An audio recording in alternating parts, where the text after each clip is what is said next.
ஆன்மீக சொந்தங்கள் அனைவருக்கும் அன்பான காலை வணக்கம். நாம் நம்மளுடைய சேனலில் தொடர்ந்து நிறைய சுவாரஸ்யமான ஆன்மீகம் சார்ந்த தகவல்களை தாங்க பார்த்துட்டு வந்துட்டு இருக்கோம்.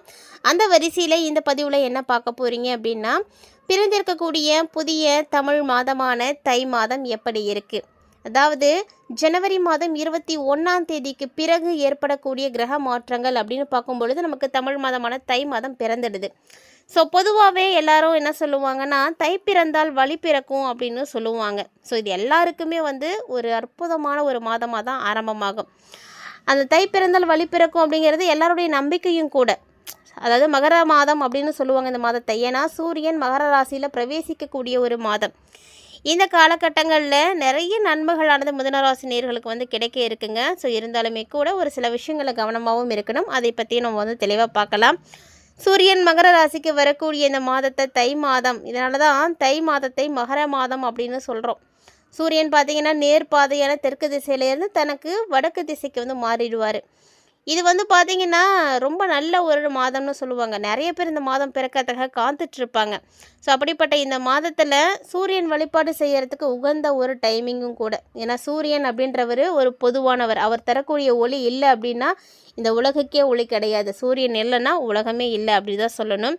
ஸோ அப்படிப்பட்ட ஒரு சிறப்பான ஒரு கிரகமாக இருக்கக்கூடிய சூரிய பகவானுடைய இந்த ஒரு மாற்றம் என்னென்ன மாற்றங்களை மிதுனராசினியர்களுக்கு ஏற்படுத்தி கொடுக்க இருக்குது அப்படின்றத நம்ம பார்க்க போகிறோங்க.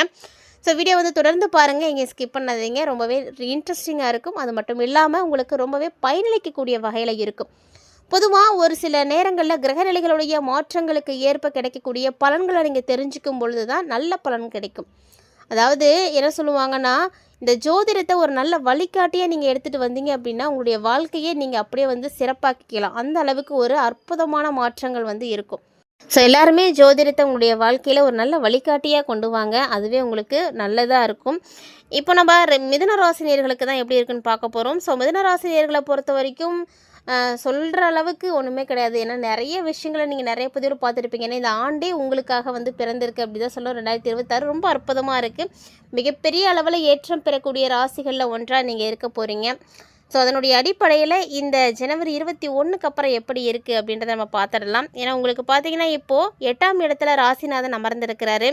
ஸோ உங்களுடைய ராசி அதிபதி பார்த்திங்கன்னா புதன்னாலே புத்திக்காரகன் தாங்க. நிறைய செல்வ செழிப்புகளை கொடுக்கக்கூடியவர், நல்ல வளமான வாழ்க்கையை கொடுக்கக்கூடியவர். 4 கிரகங்கள் ஒன்று சேர்ந்து அமர்ந்திருக்காங்க. அப்படிங்கும் பொழுது உங்களுக்கு நிறைய நல்லது நடக்கும். உங்களுக்கு நல்லது நடக்கிறத விட மிதுனராசி நேயர்களுடைய துணைக்கு இன்னும் நிறைய நல்லது நடக்கும். அந்த அளவுக்கு ஒரு அற்புதமான காலகட்டம். அதாவது வேலை இல்லாமல் உங்களுடைய துணை இருக்காங்க அப்படின்னா உங்களுக்கு நல்ல வேலை கிடைக்கும். வருமானம் கம்மியாக இருக்குது அப்படின்னா வருமானம் அதிகமாகும். சின்ன சின்ன பிரச்சனைகள் அப்படின்றதெல்லாம் பார்த்துருப்பீங்க இல்லையா, அது எல்லாத்தையும் கொஞ்சம் சரி பண்ணலாம். இருந்தாலுமே கூட கவனமாக தான் இருக்கணும். ஏன்னா இந்த காலகட்டங்களில் உங்களுக்கு வர வேண்டியதெல்லாம் வந்தாலுமே கூட தேவையில்லாததும் கூடயே வரும். அதெல்லாம் எப்படி ஸ்கிப் பண்ணணும் அப்படின்றத நீங்கள் தான் சிந்தித்து செயல்படணும். ஏன்னா நமக்கு ஒரு நல்லது நடக்குது அப்படின்னா அதை தொடர்ந்து ஏதாவது ஒரு ஆபத்துக்களும் இருக்கத்தான் செய்யும். ஸோ ரெண்டுமே நம்ம பார்த்து தான் ஆகணும். நல்லது மட்டுமே வாழ்க்கையில் நடக்கக்கூடியதும் கிடையவே கிடையாது. ஸோ மிதுனராசி நேயர்களுக்கு என்ன மாதிரியான அதிர்ஷ்டங்கள் கிடைக்க போகுது அப்படின்றத நீங்கள் எந்த அளவுக்கு தெரிஞ்சுக்கிறதுக்கு ஆர்வமாக இருக்கீங்களோ அதே போல் எந்த விஷயத்தில் கவனமாக இருக்கணும் அப்படின்றதையும் தெரிஞ்சுக்கோங்க. ஏன்னா அதுதான் உங்களுக்கு ரொம்ப உதவியாகவும் இருக்கும்.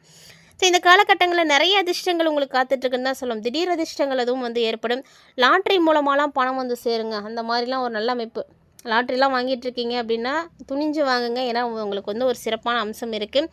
அதே போல் இந்த காலகட்டங்களில் உங்களுக்கு லாபத்தை தரக்கூடிய விஷயங்கள் நிறைய நடக்கும். நிறைய நல்ல விஷயங்கள் நடக்கும். அதே நேரம் கவனமாக இருக்க வேண்டிய விஷயங்களும் இருக்குது. அதெல்லாம் என்னன்றதை நம்ம பொறுமையாக பார்க்கலாம் பின்னாடி தொடர்ந்து. ஏன்னா 8ஆம் இடத்தின் மூலமாக தான் உங்களுக்கு நிறைய லாபங்கள் கிடைக்க போகுது. 8ஆம் இடத்தின் மூலமாக மற்றவர்கள் மூலமாக நிறைய லாபங்களை நீங்கள் பார்க்க போகிறீங்க. நண்பர்களை சந்திக்கிறதுக்கான வாய்ப்புகள் கிடைக்கும். அதே போல் செவ்வாய் உச்சம் பெற்று இருக்கிறாரு. அதனால் நீங்கள் மலைப்பகுதிகளுக்கு போயிட்டு வரலாம். கிரிவலம் போகிறது இதெல்லாம் உங்களுக்கு யோகமாக கிடைக்கும். 3ஆம் வீட்டு அதிபதியாக இருக்கக்கூடிய செவ்வாயோடு சேர்ந்து 10ஆம் வீட்டில் கிரகநிலைகள் இருக்கிறதுனால வேலைக்கு முயற்சி செய்துட்டு இருக்கக்கூடிய மிதுனராசி நேயர்களாக இருக்கீங்க அப்படின்னா கட்டாயமாக உங்களுக்கு வேலை வாய்ப்புகளானது கிடைக்கும்.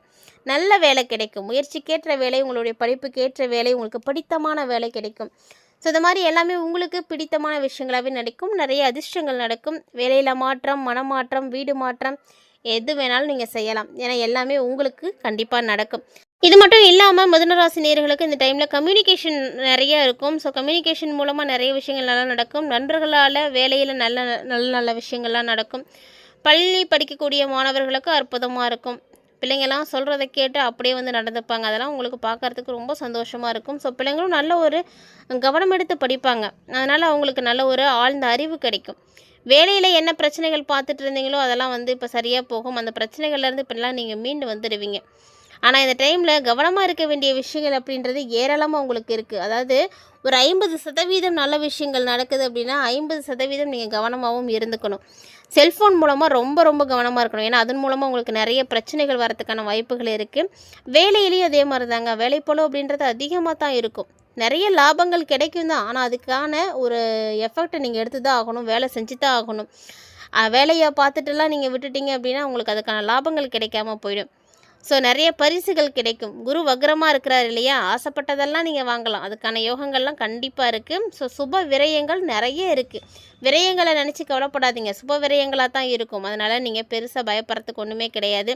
ஆனா இந்த காலகட்டங்கள்ல வண்டி வாகனங்கள பயணங்கள் எடுத்துக்கிறீங்கன்னா கவனமா இருங்க. குறிப்பா இரவு நேர பயணத்த முடிஞ்ச அளவுக்கு வந்து தவிர்க்க பாருங்க. ஏன்னா இது எல்லாமே உங்களுக்கு ஆபத்துக்களானது. தனிநபரா வாகனம் இயக்கக்கூடிய நிலையில நீங்க இருக்கீங்க அப்படின்னா, ரொம்பவே கவனமா இருக்கணுங்க. ரொம்ப வேகமா போகாதீங்க. உங்களுக்கு என்னென்ன சேஃப்டிக்கான விஷயங்கள் இருக்கோ அதெல்லாம் எடுத்துக்கோங்க. ஏன்னா எல்லா நேரமும் ஒரே மாரி இருக்காது. நமக்கு என்னதான் எல்லா விஷயங்களும் தெரியும் அப்படின்னு நம்ம ஸ்ட்ராங்கா இருந்தாலுமே கூட, என்ன நடக்கணும் அப்படின்னு இருக்கோ அது நடக்க தானே செய்யும். ஸோ அதுக்காக தான் இந்த ஜோதிடத்த நீங்க பார்த்து தெரிஞ்சுக்கோங்க அப்படின்னு சொல்றது.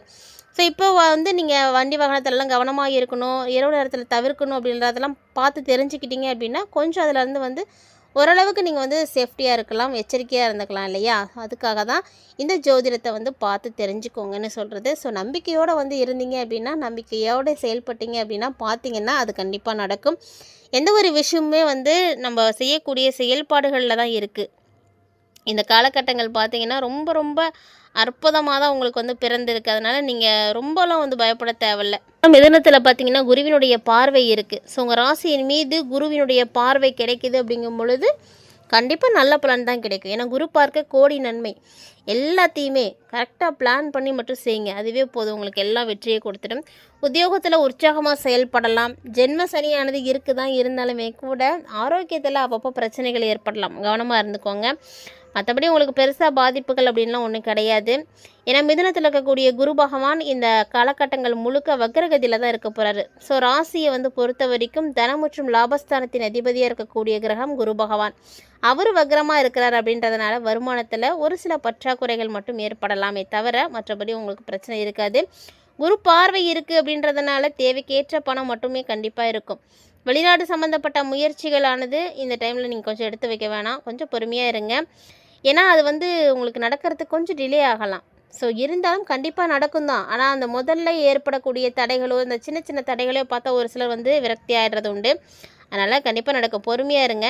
குடும்பத்தில் சின்ன சின்ன பிரச்சனைகள் வரும் தான். ஆனால் விட்டு கொடுத்து போயிட்டீங்க அப்படின்னா அந்த பிரச்சனைகள்லாம் வந்து ஒரு சர்வசாதாரண விஷயமா போயிடும் உங்களுக்கு. குருவுடைய பார்வை உங்கள் ராசியில் எங்கே விழுது அப்படின்னு பார்த்தீங்கன்னா 9, 11 ஆகிய வீடுகளில் விழுகுது. உங்கள் ராசியில் மட்டும் இல்லைங்க, 9, 11 வீடுகள்லையும் விழுது. இதனால் பாக்கியஸ்தானம் பலம் பெறுது. ஸோ தந்தை வழி உறவுகளில் இருந்து வந்த விரிசல்கள் எல்லாம் விலக ஆரம்பிச்சிடும். தடைக்கற்கள் அனைத்துமே உங்களுக்கு இப்போ ஒரு நல்ல ஒரு வெற்றி படிக்கற்களாக வந்து மாறப்போகுது அப்படின்னு தான் சொல்லணும். என்னடா இதெல்லாம் வாழ்க்கையா அப்படின்னு வாழ்ந்துட்டு இருந்த உங்களுக்கு நிறைய விஷயங்கள் சாதகமாக இருக்க போகுதுங்க. அதாவது பழைய கூட்டாளிகளை எல்லாம் விட்டுட்டு புதுசாக நீங்கள் கூட்டாளியோடு சேர்ந்தீங்க அப்படின்னா உங்களுக்கு நல்லது நிறைய நடக்கும். புதனுடைய சஞ்சாரம் உங்களுக்கு இப்போ சிறப்பாக இருக்குது. ஏன்னா கும்பராசி 5 மற்றும் 8ஆம் வீடுகளுக்கு அதிபதியான புதன் பகவான் இந்த டைம் பார்த்தீங்கன்னா உங்களுக்கு ஜனவரி 29 ராசியில் வந்து சஞ்சரிக்க போகிறாரு. ஸோ இதனால் நிறைய நன்மை தீமை அப்படின்றது கலந்தே கிடைக்க போகுது. பொதுவாக பார்த்தீங்கன்னா பஞ்சமஸ்தானாதிபதி அப்படின்னு சொல்லக்கூடிய கிரகம்ன்றதால பிள்ளைங்க வழியில் நல்ல ஒரு மேன்மை நடக்கும். புதன் புத்திக்காரகன், அதனால் பிள்ளைங்களுடைய படிப்புக்கு வந்து சிறப்பான ஒரு அமைப்பை கொடுப்பாரு. அதுவும் பெண் பிள்ளைகள் வச்சுருக்கீங்க அப்படின்னா திருமண பாக்கியமானது இருக்குங்க. ஸோ திருமண வயதில் இருக்கக்கூடியவங்களுக்கெல்லாம் திருமணம் வந்து நிச்சயிக்கப்படலாம்.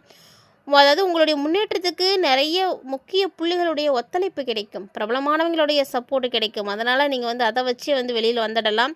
புதிய சொத்துக்கள் வாங்குவீங்க. உத்தியோகத்தில் எதிர்பார்த்த பதவி உயர்வு கிடைக்கும். கடந்த மாதத்தில் என்னென்ன விஷயங்களெல்லாம் நீங்கள் தவற விட்டீங்களோ, நடக்காமல் உங்களை விட்டு போணுச்சோ அதெல்லாம் இப்போ நடக்கும். அதே மாதிரி தான் குருவினுடைய சஞ்சாரத்தை போல் புதனுடைய சஞ்சாரத்தை போல் சுக்கிரனுடைய சஞ்சாரமும் சூப்பராக இருக்குன்னு தான் சொல்லணும். ஸோ சுக்கிரனுடைய பயிற்சிக்கு பிறகு இன்னும் நல்லா இருக்கும். உங்கள் ராசிக்கு 4 மற்றும் 9ஆம் வீடுகளுக்கு அதிபதியானவர் ஜென்மத்தில் சுக்கிரன் வந்து சஞ்சரிக்கும் பொழுது தாய் வழியினுடைய ஆதரவு உங்களுக்கு முழுமையாக கிடைக்கும். சொந்த வீடு வாங்கி குடியேறதுக்கான அமைப்புகள் மிதுனராசினியர்களுக்கு நிறையவே இருக்குங்க. ஸோ வெளிநாடு போய் படிக்கணும்னு நினைக்கக்கூடியவங்களுக்கு படிப்புக்கான அங்கீகாரம் கிடைக்கும். பெண்களை பொறுத்த வரைக்கும் சுபகாரியங்கள் நிறைய நடக்கும். இந்த காலகட்டங்கள் இருந்தாலும் உங்களுக்கு இன்னும் நல்லது நடக்கிறதுக்காக விஷ்ணு ஆலயங்களுக்கு நீங்கள் போய் வழிபாடுகள் செய்யுங்க. அந்த ஆலயங்களுக்கு கற்கண்டு நைவேத்தியமாக படைத்து தானங்கள் செய்யுங்க. வரக்கூடிய பக்தர்களுக்கு இது மாதிரி செய்கிறது ரொம்ப நல்லது. அதே போல் முதியவர்கள் இல்லைனா மாற்றுத்திறனாளிகள் இருக்காங்கன்னா உங்களுக்கு அவங்களால முடிந்த உதவிகளை வந்து செய்யுங்க. எதுவும் உங்களுக்கு நிறைய நன்மைகளை வந்து ஏற்படுத்தி கொடுக்கும். இந்த மாதிரியான சின்ன சின்ன எளிமையான பரிகாரங்களை செஞ்சீங்க அப்படின்னாலே போதும், நிறைய மாற்றங்கள் காத்துட்ருக்குங்க. மிதுனராசி என்பர்களுக்கு கண்டிப்பாக இந்த பதிவு பிடிச்சிருந்துருக்கும்னு நினைக்கிறேன். ஒருவேளை இந்த பதிவு உங்களுக்கு பிடிச்சிருந்தது அப்படின்னா லைக் பண்ணி ஷேர் பண்ணுங்கள், மறக்காமல் கமெண்ட் பண்ணுங்கள். மேலும் இது மாதிரி நிறைய இன்ட்ரெஸ்டிங்கான தகவல்களை தொடர்ந்து பார்க்குறதுக்கு சேனலை சப்ஸ்கிரைப் பண்ணிவிட்டு ஃபாலோ பண்ணிக்கோங்க. மீண்டும் மற்றும் ஒரு சுவாரஸ்யமான தலைப்பில் சந்திக்கலாம்.